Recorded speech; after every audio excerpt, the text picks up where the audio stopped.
Hi friends, ഞാൻ Farooq Ahmed. KUF മീഡിയയിലേക്ക് നിങ്ങൾക്ക് ഏവർക്കും സ്വാഗതം.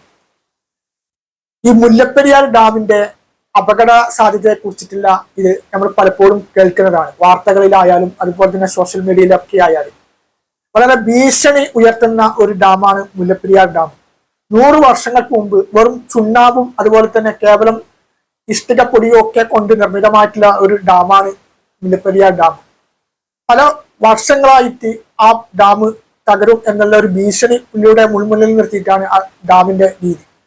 മുല്ലപ്പെരിയാർ ഡാം എന്തെങ്കിലും സംഭവിക്കുകയാണെങ്കിൽ നമ്മുടെ കേരളത്തിലെ ഏകദേശം 4 ജില്ലയിലെ ലക്ഷക്കണക്കിന് പേരുടെ ജീവൻ അപകടത്തിലാവുന്ന ഒരവസ്ഥയിലേക്കാണ് ചെന്നെത്തുക.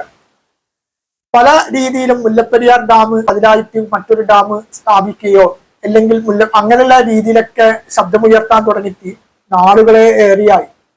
ഈ മുല്ലപ്പെരിയാർ ഡാം സ്ഥിതി ചെയ്യുന്ന പ്രദേശം എന്നത് ഭൂകമ്പ പ്രാത പ്രദേശം എന്നാണ് വിദഗ്ധന്മാർ പറയുന്നത്. കുറെ വർഷങ്ങൾക്ക് മുമ്പ് അവിടെ ഒരു ഭൂകമ്പം ഉണ്ടാവുകയും ആ മുല്ലപ്പെരിയാർ ഡാമിന് കാര്യമായ കേടുപാടുകളൊക്കെ സംഭവിച്ചിട്ടുണ്ട്.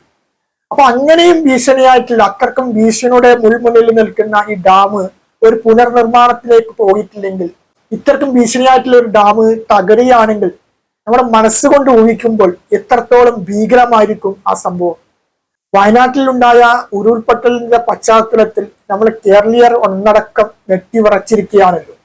ഇങ്ങനെയുള്ള ഒരു പശ്ചാത്തലം തന്നെ നമുക്ക് സഹിക്കാനാവുന്നില്ലെങ്കിൽ മുല്ലപ്പെരിയാർ ഡാം പോലെയുള്ള ഒരു രീതി ഒരു അപകടാവസ്ഥയിലേക്ക് നീങ്ങുകയാണെങ്കിൽ ലക്ഷോപലക്ഷം ജനങ്ങളെ ബാധിക്കുന്ന ഒരു വിഷയമായിട്ടല്ലേ വരാൻ. അപ്പൊ എത്രത്തോളം ലോകത്ത് തന്നെ സമാനതകളില്ലാതെ, ലോകത്ത് തന്നെ ഒരിക്കലും പോലും സംഭവിക്കാതെ ഒരു അപകടമായിരിക്കാം മുല്ലപ്പെരിയാർ ഡാമിന്റെ ഒരു ഇത് സംഭവിക്കുന്നുണ്ടാകാം. നമ്മൾക്ക് നമ്മുടെ ഒരു ദുരന്തം ഉണ്ടാകുമ്പോൾ നമ്മൾ കേരളത്തിലെ ജനങ്ങൾ എല്ലാവരും ഒറ്റക്കെട്ടാണ്, മലയാളികൾ എല്ലാവരും ഒറ്റക്കെട്ടാണ്. അവിടെ രാഷ്ട്രീയമോ മതമോ സംഘടനകളോ മറ്റൊന്നും തന്നെ നമ്മൾ വേർതിരിവ് കാണിക്കാറില്ല. അതുവരെ നമ്മൾ പരസ്പരം രാഷ്ട്രീയത്തിന്റെ പേരിലായാലും മതത്തിന്റെ പേരിലായാലും അല്ലെങ്കിൽ സംഘടനത്തിന്റെ പേരിലായാലും ഒക്കെ കടിച്ചു കീറുന്നതുണ്ടെങ്കിൽ തന്നെ ഒരു ദുരന്തം ഉണ്ടാകുമ്പോൾ മനുഷ്യരായിട്ട് മാറുകയാണ് ചെയ്യുന്നത്. അതുകൊണ്ട് ഈ മുല്ലപ്പെരിയാർ ഡാമിന്റെ വിഷയത്തിലും നമ്മൾ എല്ലാവരും ഒറ്റക്കെട്ടായി നിൽക്കേണ്ട കാലം അതിക്രമിച്ചിരിക്കുകയാണ്.